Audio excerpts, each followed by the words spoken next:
Assalamualaikum warahmatullahi wabarakatuh. Salam sejahtera untuk kita semua. Om Swastiastu, Namo Buddhaya, salam kebajikan.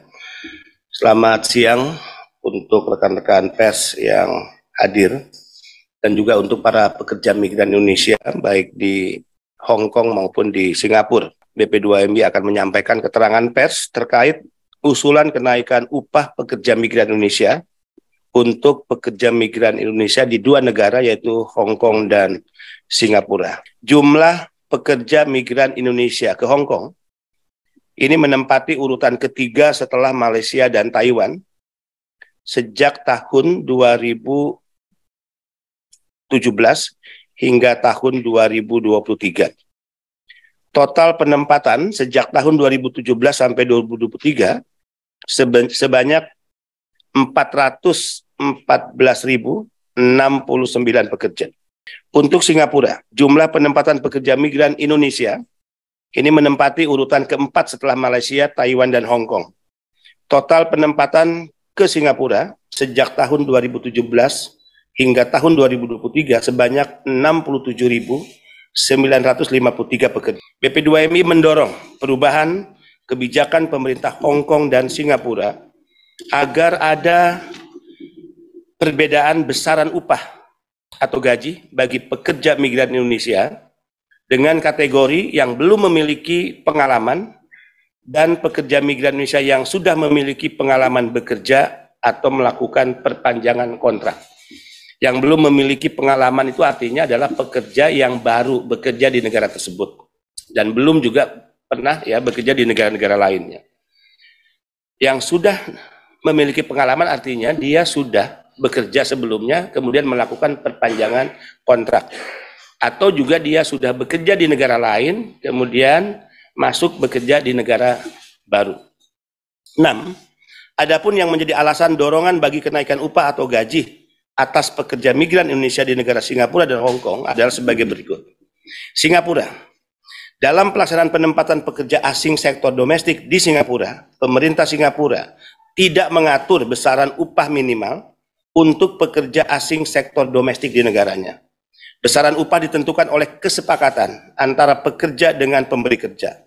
Sudah lebih dari 6 tahun sejak ditetapkan oleh KBRI Singapura, besaran upah minimal bagi pekerja migran Indonesia sebesar 550 dolar Singapura per bulan, yang berlaku bagi pekerja migran Indonesia baik yang belum memiliki pengalaman atau yang telah memiliki pengalaman kerja dan yang melakukan perpanjangan kontrak. Jadi upah dan gajinya sama. Ini sudah berlangsung kurang lebih selama 6 tahun. Tidak ada pembeda yang baru maupun yang sudah memiliki pengalaman atau yang melakukan perpanjangan kontrak. Untuk itu BP2MI memiliki pandangan mendorong sudah saatnya pemerintah Indonesia melalui KBRI Singapura melakukan penyesuaian besaran upah dan membedakan besaran upah bagi pekerja migran Indonesia yang belum memiliki pengalaman atau pekerja migran Indonesia baru dengan pekerja migran Indonesia yang telah memiliki pengalaman atau pekerja migran Indonesia yang melakukan perpanjangan kontrak. BP2MI mengusulkan besaran upah minimal dari sebesar 550 dolar Singapura menjadi sebesar 750 dolar Singapura bagi pekerja migran Indonesia yang belum memiliki pengalaman pekerja migran Indonesia baru, dan besaran upah minimal dari sebesar 550 dolar Singapura menjadi sebesar 900 dolar Singapura bagi pekerja migran Indonesia yang telah memiliki pengalaman atau yang melakukan perpanjangan kontrak. BP2MI mengapresiasi upaya Konsulat Jenderal Republik Indonesia di Hong Kong dan pemerintah Hong Kong yang telah menaikkan upah pekerja migran Indonesia sebesar 4.370 dolar Hong Kong per bulan, ditambah tunjangan makan sebesar 1.196 dolar Hong Kong. Namun demikian, BP2MI memiliki pandangan sudah saatnya pemerintah Indonesia melalui KJRI Hong Kong mengupayakan peningkatan perlindungan dan kesejahteraan pekerja migran Indonesia dengan melakukan penyesuaian besaran upah dan membedakan besaran upah bagi pekerja migran Indonesia yang belum memiliki pengalaman atau pekerja migran Indonesia yang baru dengan pekerja migran Indonesia yang telah memiliki pengalaman atau pekerja migran Indonesia yang melakukan perpanjangan kontrak.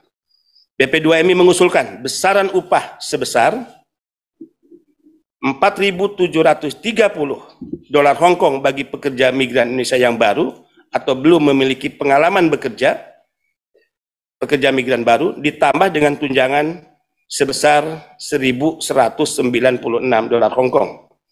BP2MI mengusulkan bagi pekerja migran Indonesia yang sudah memiliki pengalaman bekerja, baik dari Singapura, Hong Kong, dan Taiwan, ya, artinya sekalipun dia sudah pernah bekerja di negara lain, ketika dia masuk Hong Kong, misalnya pernah bekerja di Singapura, pernah bekerja di Taiwan, ya, itu bisa dikategorikan sudah memiliki pengalaman. Nah, untuk negara Hong Kong kita usulkan, ya, upah yang diberikan dari sebesar $5.500 per Hong Kong per bulan ditambah dengan tunjangan $1.196 Hong Kong. Dan khusus bagi pekerja migran Indonesia yang memperpanjang kontrak kerjanya, upah minimal per bulan yang diberikan adalah sebesar $6.000 Hong Kong ditambah dengan tunjangan $1.196 Hong Kong.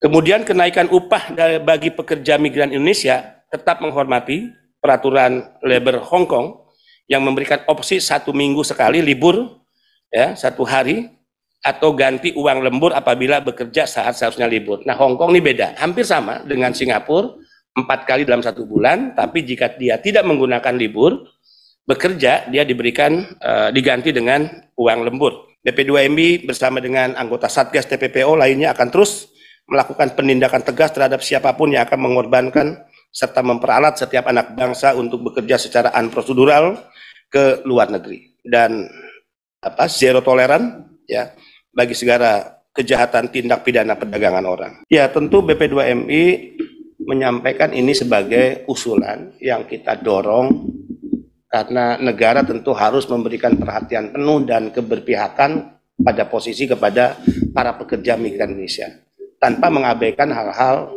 yang kita anggap rasional di lapangan. Tadi misalnya 6 tahun tidak pernah mengalami kenaikan gaji. Kedua, ya, bagaimana bisa standar gaji itu sama berlaku baik yang baru dengan mereka yang sudah pengalaman. Artinya dari sisi kompetensi orang yang sudah pengalaman pasti lebih unggul, ya, dibandingkan yang baru, sehingga atas keunggulan dan kompetensi itulah maka standar gaji harus dinaikkan. Ya, harus berimbang gaji yang diberikan dengan kompetensi seseorang. Bahwa ini tidak sepenuhnya menjadi kewenangan BP2MI pasti, tapi kita ingin menunjukkan bahwa negara menunjukkan keberpihakan. BP2MI menunjukkan keberpihakan pada PMI. Kita ingin juga tentu rekan-rekan di perwakilan Republik Indonesia menjadikan ini sebagai perhatian yang serius dan menunjukkan kehadiran kita di luar negeri mewakili negara yang memiliki keberpihakan pada pekerja migran.